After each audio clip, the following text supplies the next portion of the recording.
Shalom warga kerajaan, Kingdom Community kali ini kita akan sama-sama belajar mendiskusikan tentang apa yang disampaikan oleh Pastor Joshua Gunawan kemarin dengan tema mengasihi Sang Raja. Nah, mendasari kita untuk memahami mengasihi Sang Raja ini diambil dari kitab Efesus pasal 6 ayat 24. Kasih karunia menyertai semua orang yang mengasihi Tuhan kita Yesus Kristus dengan kasih yang tidak binasa. Bapak Ibu yang dikasihi oleh Tuhan, dasar untuk setiap kita, untuk kita menjalani kehidupan ini dan bisa kita berserah dan tunduk kepada Kristus Sang Raja, tidak lain adalah hanya satu, kasih.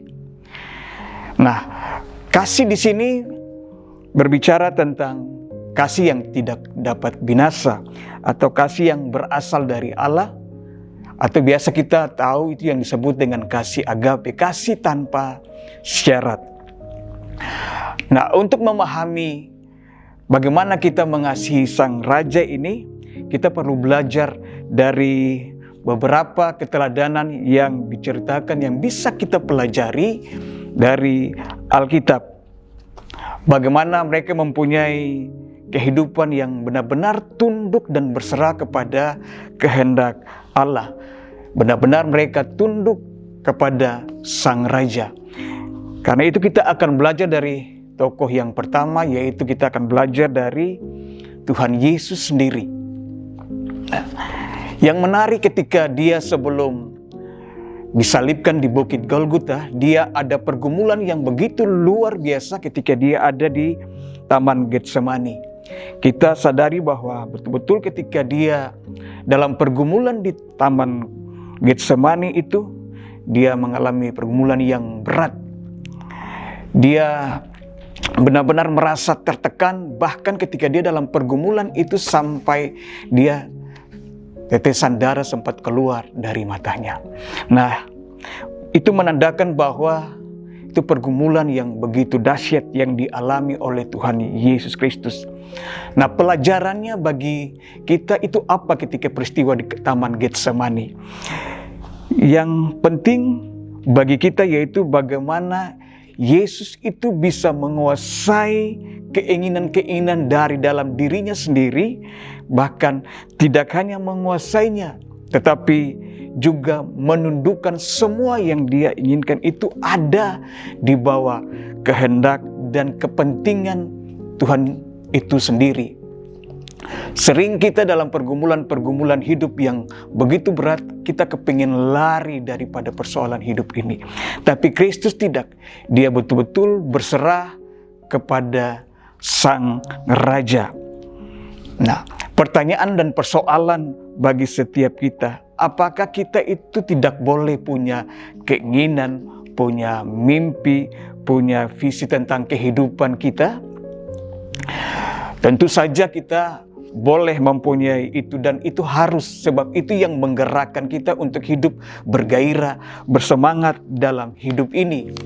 Tetapi yang perlu kita belajar yaitu menyerahkan semua keinginan kita, apa yang kita inginkan itu kepada kehendak Tuhan. Itu persoalannya di sana. Sehingga misalnya aja dalam kehidupan ini, apa yang menjadi tujuan hidup kita tidak tercapai, apapun persoalan itu kita tetap berserah dan menundukkan diri kepada apa yang menjadi keharusan kehendak Tuhan itu sendiri.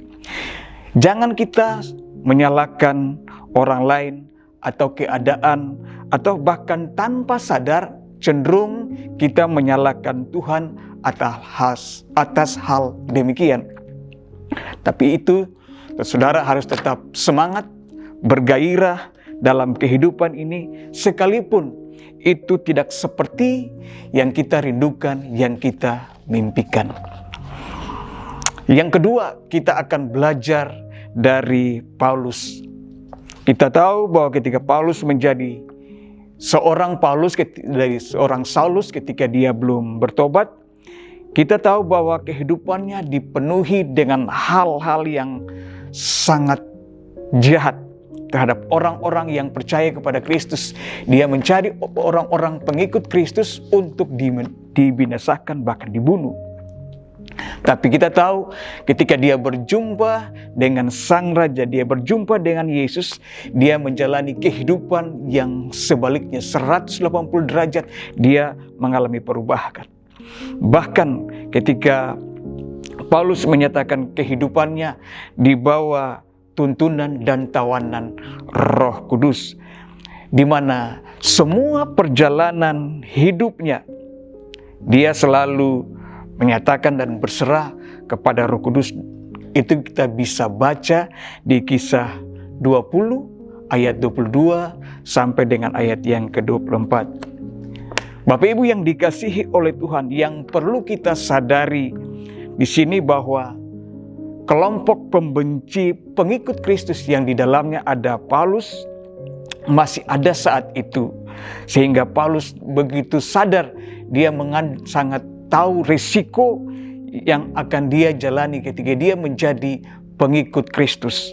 Sekalipun demikian, hal itu tidak membuat Paulus menjadi mundur.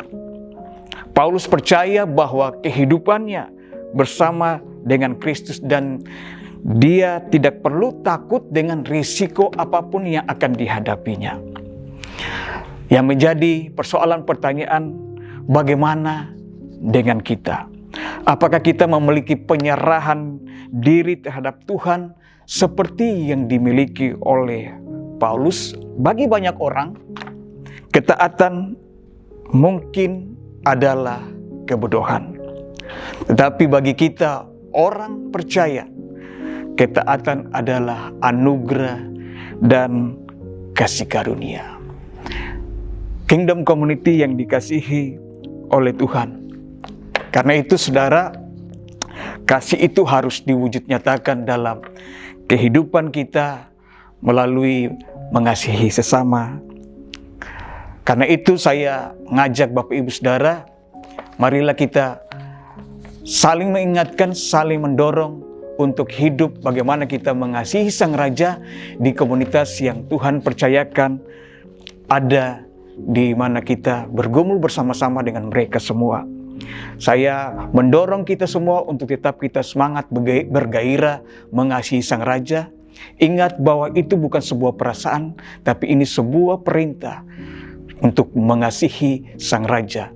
Kasihilah Tuhan Allahmu dengan segenap hatimu, dengan segenap jiwamu, dengan segenap akal budimu, dengan segenap kekuatanmu. Itulah perintah yang Tuhan berikan bagi kita semua. Mari kita berdoa supaya kita diingatkan Tuhan senantiasa, minta Roh Kudus membantu kita untuk tetap kita mengasihi Sang Raja. Bapa, di dalam nama Tuhan Yesus Kristus kami berdoa, biarlah Tuhan memampukan kami untuk kami tetap taat, menaklukkan diri kami, menaklukkan kepentingan kami kepada Sang Raja. Itu adalah salah satu tanda bagaimana kita mengasihi Sang Raja. Karena itu kami sadar kami tidak mampu, tapi hanya lewat Roh Kudus yang memampukan setiap kita untuk kita bisa hidup terus hari lepas hari mengasihi Sang Raja, mengasihi Tuhan, mengasihi Yesus Kristus sepanjang hidup kita. Mampukan kami dan tuntun kami semua Tuhan, dan ajarlah kami di setiap komunitas untuk saling membangun, saling mengingatkan supaya kami tetap ada di dalam kasih Tuhan itu. Terima kasih Bapa, di dalam nama Tuhan Yesus Kristus kami berdoa, kami berserah dan kami mengucap syukur. Haleluya. Amin. Tetap semangat dan mengasihi Sang Raja kita. Haleluya. Amin.